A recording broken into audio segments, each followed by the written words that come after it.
Hai, balik lagi di video aku yang kedua. Nah, di video ini kita akan bahas tentang jerawat. Lagi-lagi tentang jerawat. Nah, untuk kalian yang belum tahu, video yang pertama itu aku juga kasih judul Jerawatku Musibahmu. Aneh nggak sih judulnya kayak gitu? Jadi kalian tuh harus tahu apa sih maksudnya aku bikin judul yang itu. Nah, jerawatku musibahmu. Wow. Karena apa? Karena pada saat kita jerawatan nih, kita jadi nggak pede, kita jadi insecure, kita jadi kurang percaya diri, terus bisa jadi kita kayak mengurung diri, stres. Nah, itu akan mengakibatkan ke partner kita, partner kerja, partner bisnis, partner hidup kalau punya. Nah, jadi akan bikin miskomunikasi kayak gitu. Nah, jadi makanya judul itu aku rancang sesuai dengan apa yang aku rasain kemarin. Nah, di video kemarin aku kan ada bahas nih tentang 5 rahasia. Nah, aku pengen bahas itu di video yang kali ini. Mungkin aku bisa bahas secara singkat sesuai apa yang aku jalanin ya selama masa pengobatan aku kemarin. Buat kalian yang belum tahu tentang jerawat aku yang kemarin, kalian bisa langsung lihat di video yang pertama. Di sana aku ada kasih sih cuplikan sedetik lah, sedetik 2 detik untuk lihat muka jerawat aku yang dulu. Hancur banget sih. Oke, yang pertama itu adalah makanan. Nah, kemarin aku ada bahas sedikit tentang makanan, vitamin, mineral segala macam. Nah, pada dasarnya makanan itu aku pernah belajar itu harus seperti kerucut segitiga. Nah, jadi dibagi nih, 1 porsi, 2 porsi, 3 porsi, 4 porsi kayak gitu. Itu apa sih?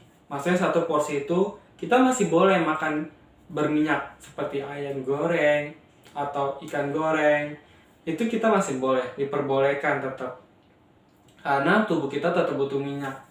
Nah, makanya kadang kan ada orang yang beli minyak ikan atau ada yang rutin konsumsi minyak zaitun dan lainnya. Itu di luar konsep lah ya, di luar bahasan ya. Nah, yang pertama segitiga pertama itu kita cuma boleh makan minyak itu cuma 1 kali dalam sehari. Misal hari ini saya makan ayam goreng, besok kita makan ikan goreng, itu masih oke, tapi cuma boleh sekali ya. Terus yang kedua itu tentang sayur berbuah atau tentang protein. Kita tentang protein. Jadi itu tuh seperti kalau kita SD itu kita taunya lauk pauk kayak ikan, ayam, sapi. Nah, itu kita boleh makan maksimal 2 kali sehari. Misal kita mau makan pagi, makan siang, atau makan siang untuk makan malam. Tapi kalau misal aku sendiri, aku lebih pilih makan pagi sama makan siang. Karena itu jam-jam aku kerja kan. Aku kerja butuh banyak tenaga, jadi aku butuh banyak makanan kalau misalnya di pagi hari. Nah, jadi kita bisa makan misalnya yang tadi ikan goreng, yang pertama ya, segitiga pertama. Yang kedua kita bisa ayam tumis atau ayam sop. Nah, kita tetap makan 2 protein, tapi 1 yang goreng, 1 yang kuah. Itu lebih disarankan kalau yang aku pelajarin ya. Tapi kalau misalnya ini kalian gak setuju ya silakan, itu kan keputusan kalian. Aku cuma berbagi sesuai apa yang aku kerjain. Nah, yang piramid ketiga itu 3 kali makan. Jadi dalam sehari kan kita umumnya 3 kali makan. Nah, 3 itu kita wajib makan sayuran. Nah, boleh 2 jenis sayuran, boleh 1 jenis sayuran, yang penting ada makan sayuran. Pagi, siang, sore. Atau siang, sore, malam, ya itu bebas lah ya. Kapanpun kalian makan harus ada sayuran. Nah, yang terakhir itu karbohidrat. Karbohidrat itu ya seperti kita tahu nasi, kentang, roti itu sebenarnya bebas sih, nggak ada larangan. Nah, yang pasti itu harus sesuai kebutuhan perut ya. Jangan makan terlalu banyak, jangan makan terlalu dikit. Karena nggak enak. Di mana sih buahnya? Susu. Nah, kan kita kan dulu belajar 4 sehat 5 sempurna. Ada buahnya. Nah, buah itu bisa gabung dengan sayur. Bukan digabung, aku makan sayur aja bukan makan buah, enggak ya. Jadi maksudnya misalnya setelah itu kita boleh 2 kali lah makan buah. Makan pagi sarapan sebelum pergi, atau makan malam sebelum tidur kayak gitu. Itu nggak masalah, kita makan buah. Nah, tapi tetap kita makan nasi kayak gitu. Nah, boleh pilih, ya boleh dua-duanya lebih bagus. Nah, itu untuk dari segi makanan. Nah, terus kalau bisa dari segi minuman, memang kan kita dianjurin minum susu. Nah, itu wajib lah. Kalau bisa pagi minum susu kayak gitu. Nah, setelah minum susu, minum air biasa, air putih, air mineral. Nah, itu aku kasih saran ya. Kan kita kan belajar 2 liter. Biasanya sih di sekolah-sekolah atau apa, itu pasti dibilang umumnya, normalnya manusia butuh 2 liter air. Nah, itu kalau kondisi normal. Sekarang kan kita lagi nggak normal, lagi jerawatan, lagi butuh perbaikan. Nah, jadi apa salahnya sih kita naikin levelnya? Naik level. Jadi kita naikin dari 2 liter jadi 3 liter sehari. Banyak kok. Kayak misalnya contoh, ada botol yang tulisannya apa, jam berapa minum, itu ada juga pengingat kita kan. Ada juga botol yang langsung 1 liter, jadi kita perlu bawa 3 botol aja sehari kayak gitu. Nah, ya itu tergantung dari cara kalian yang maintain. Kalau aku pribadi, aku biasanya beli galon sendiri. Jadi 1 galon itu kan sekitar 19 liter kalau nggak salah ya, 19 atau 20 liter. Nah, kalau bisa dibagi 3, artinya itu kan sekitar 7 hari. Jadi 1 galon itu kira-kira aku habis harus seminggu. Nah, jadi aku baru bisa itu pastiin kalau aku sudah minum sehari 3 liter. Ya, akan nggak mungkin dong tiap kali minum ukur kan, hal ini sudah berapa liter, hal ini sudah berapa liter. Ya itu kayaknya nggak mungkin banget. Tapi aku lebih kayak atur porsinya itu dalam mingguan. Kalau kayak gitu lebih jelas. Nah, terus di nomor 2. Yang utama kan, yang kedua istirahat. Nah, istirahat ini kita penting banget buat kulit, buat mindset, buat mental, itu penting sih. Jadi orang yang bilang tidur itu harus 8 jam, bisa dibilang benar, bisa dibilang salah. Tapi kan karena aku bukan pakar kesehatan, aku nggak bisa ngeklaim itu.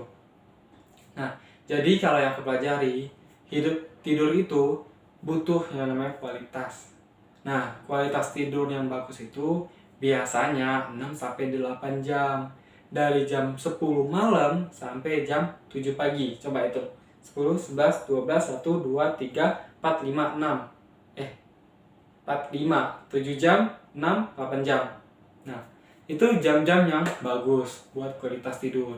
Makanya kadang ada yang tenaga medis yang kerja shift malam, atau iya, biasanya sih tenaga medis yang jaga IGD itu kan biasa mereka shiftnya malam, semalaman full.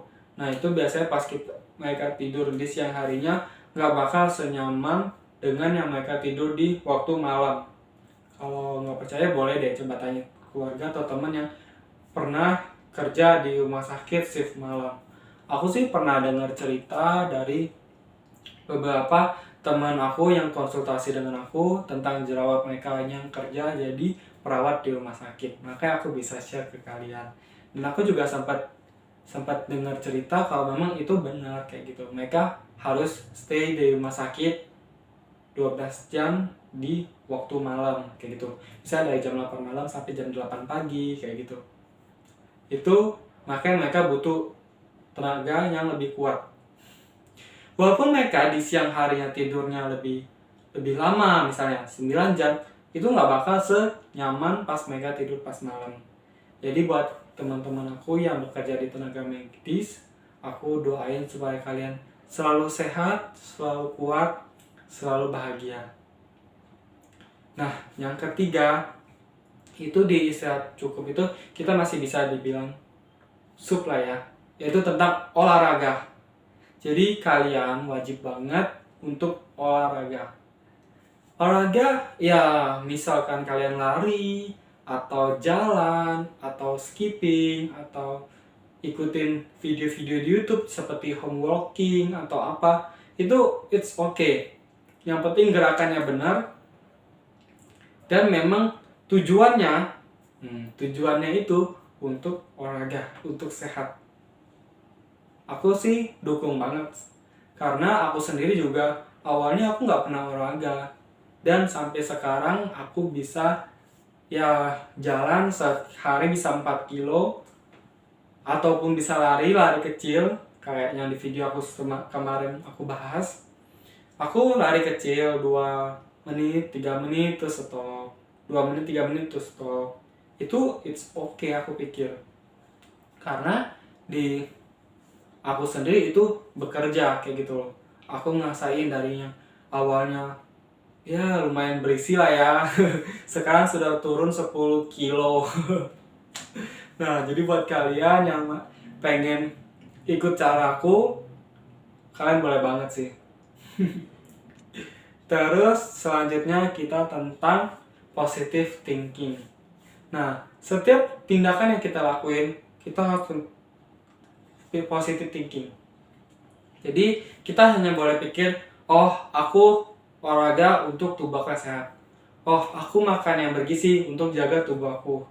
Oh, aku tidur yang pas, tidur yang berkualitas untuk jaga mindset aku, untuk jaga mental aku, untuk merawat hidup aku. Itu aja dulu. Memang terkesan seperti egois. Kok aku semua sih? Tapi kita nggak bisa munafik. Karena kalau misalnya kita sendiri nggak bahagia, buat apa bahagiain orang lain? Oke? Nah, jadi aku ulangin. Yang pertama makanan, air minum, olahraga, tidur yang cukup, positive thinking, nah atau mindfulness. Kalau misalnya ada yang tahu tentang mindfulness, itu cocok banget sih untuk kalian nerapin mindfulness ke dalam hidup kalian. Nah, semoga video kali ini bermanfaat buat kalian. Dan semoga buat kalian-kalian, teman seperjuangan aku yang jerawatan bisa cepat sembuh dari jerawatnya dan bisa tetap berkarya, berbahagia untuk kehidupan selanjutnya. Semoga semua hidup berbahagia. Bye!